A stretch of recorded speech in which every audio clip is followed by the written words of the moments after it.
DAP di ammonium phosphate किसानों द्वारा उपयोग किए जाने वाले सबसे महत्वपूर्ण उर्वरकों में से एक है। यह फसलों को नाइट्रोजन और फास्फोरस प्रदान करता है, जो जड़ों के विकास, फसल की प्रारंभिक वृद्धि, फूल आने और उपज निर्माण के लिए अत्यंत आवश्यक है।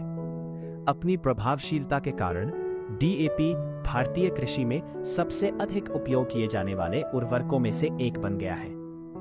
लेकिन डीएपी एक महंगा कृषि निवेश भी है, इसलिए इसकी प्रत्येक बोरी का उपयोग सोच समझकर और केवल आवश्यकता के अनुसार ही किया जाना चाहिए। आइए याद रखें कि हम केवल स्वादिष्ट भोजन खाकर स्वस्थ नहीं रह सकते।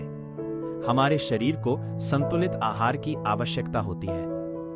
उसी प्रकार यदि हम बार बार केवल डीएपी का ही प्रयोग करते रहें, तो मिट्टी लंबे समय तक उत्पादक नहीं रह सकती। मिट्टी को भी विभिन्न स्रोतों से संतुलित पोषण की आवश्यकता होती है। सामान्यतः डीएपी के माध्यम से दी गई फास्फोरस की मात्रा का केवल 20 से 30% भाग ही पहली फसल द्वारा उपयोग किया जाता है। शेष 70 से 80% फास्फोरस मिट्टी में स्थिर फिक्स हो जाता है। क्षारीय मिट्टियों में यह कैल्शियम फॉस्फेट तथा अम्लीय मिट्टियों में आयरन या एल्यूमिनियम फॉस्फेट के रूप में बदल जाता है। सरल शब्दों में कहें तो यदि फसल की आवश्यकता से अधिक फास्फोरस डाला जाता है, तो उसका बड़ा हिस्सा मिट्टी में ही बंद रह जाता है।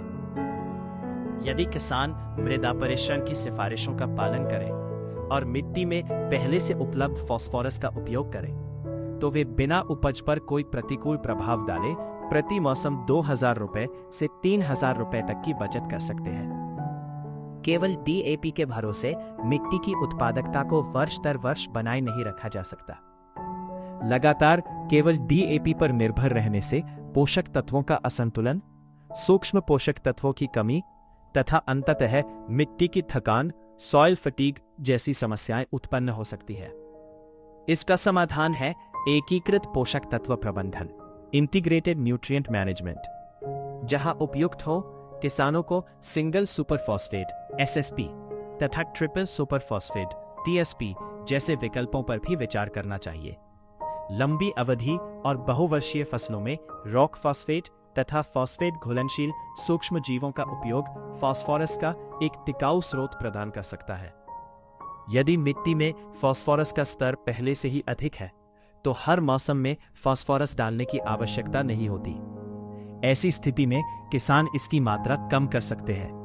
2 मौसमों में केवल एक बार फास्फोरस का प्रयोग कर सकते हैं अथवा एक फसल में फास्फोरस का प्रयोग छोड़ सकते हैं, बिना उपज पर कोई प्रतिकूल प्रभाव डाले। आइए याद रखें कि डीएपी और फास्फोरस के अन्य स्रोतों का विवेकपूर्ण उपयोग करके हम खेती की लागत कम कर सकते हैं, उर्वरकों की उपयोग दक्षता बढ़ा सकते हैं, मिट्टी की उर्वरता बनाए रख सकते हैं और टिकाऊ कृषि उत्पादन सुनिश्चित कर सकते हैं। डीएपी बचाएं, मिट्टी बचाएं।